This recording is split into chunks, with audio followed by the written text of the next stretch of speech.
You're watching Euronews now. I'm Takumbo Salako with your top stories.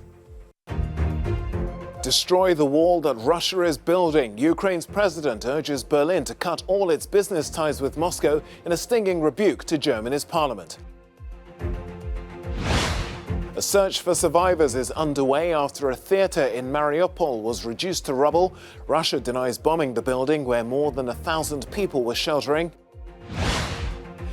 And we'll examine whether Tehran's release from jail of 2 British Iranian nationals means an end to its policy of hostage diplomacy.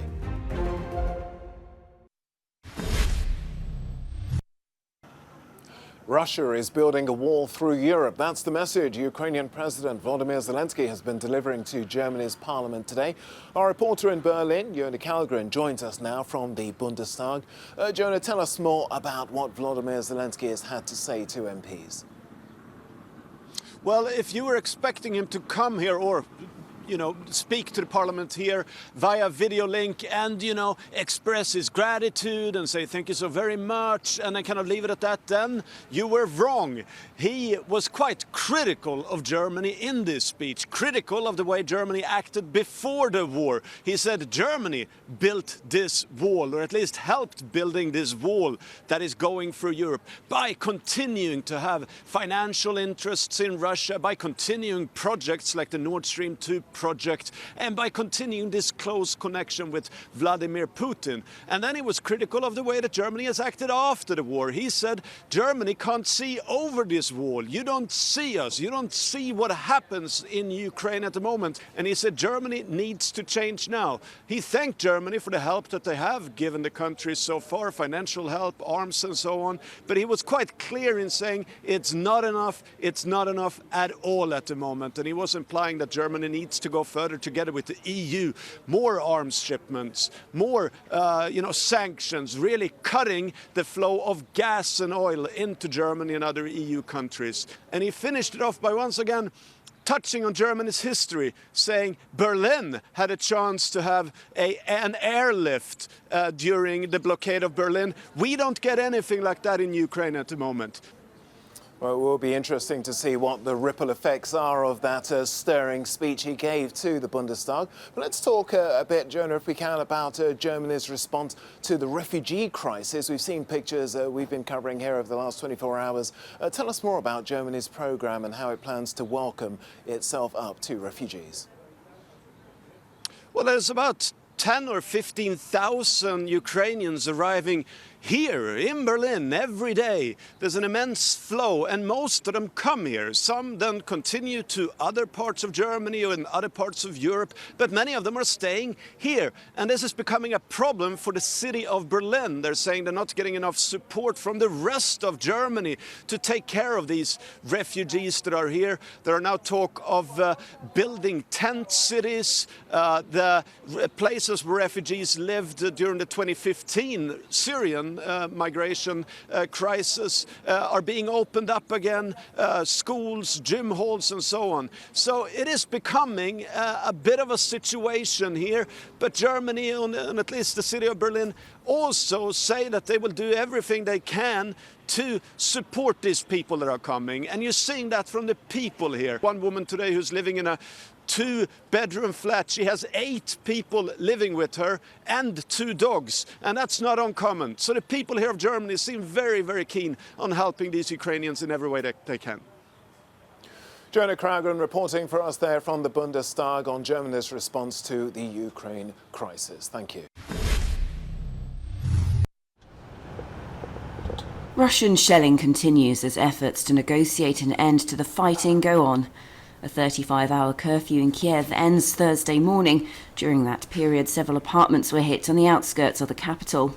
A tweet from Ukraine's foreign minister revealing that a theatre in besieged Mariupol has been destroyed has sparked fears for the fate of hundreds taking refuge there. The building, which had been used as a shelter, had the word "children" written in large white letters on the pavement in front of and behind the theatre. Amid the constant shelling, there are mixed messages emerging from peace negotiations. Talk of a 15-point plan has been described by Ukraine as just the requesting position of the Russian side. But talk of Ukraine becoming a neutral country appears to be gaining some traction.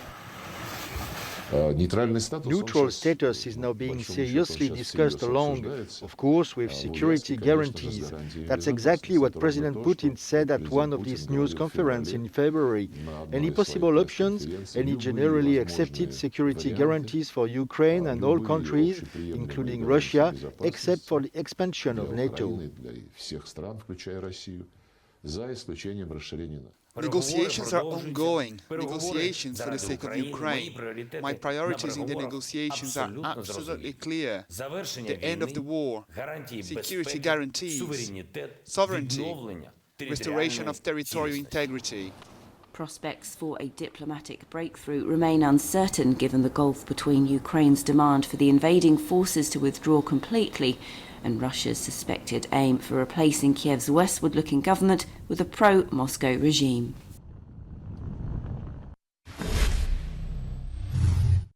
The war in Ukraine has upended the lives of everyone here, but some have yet to grasp the reality of what's happening to them.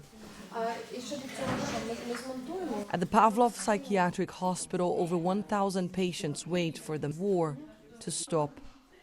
Many have been transferred from other areas overrun by the conflict, so the facility is over capacity. And certain medicines like antidepressants and antipsychotics are in short supply. But doctors say they're coping, for now. In our social media, we post lists of what we need, for example, nappies, water, and things like that.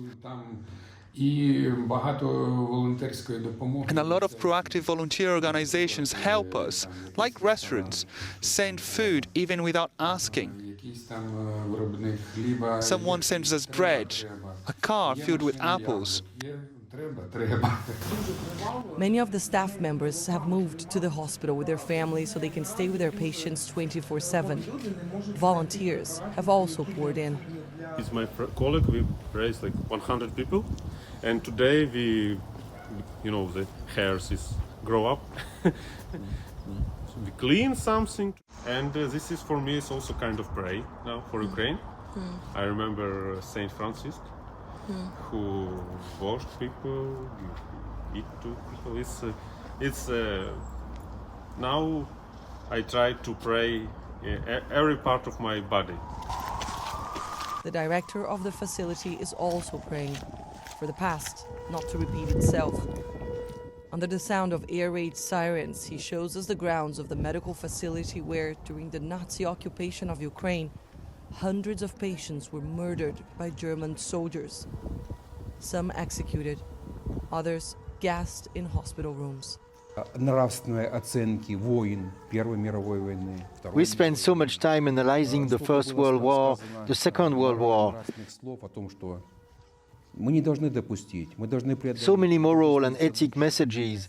We shouldn't let it happen again. We should learn from our experience. We should become the better version of ourselves. In my personal opinion, unfortunately, human and humanity in general isn't becoming better.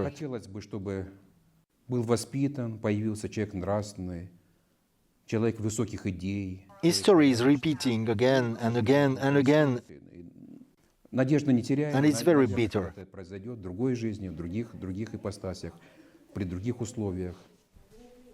Annelies Borges in Kyiv for Euronews.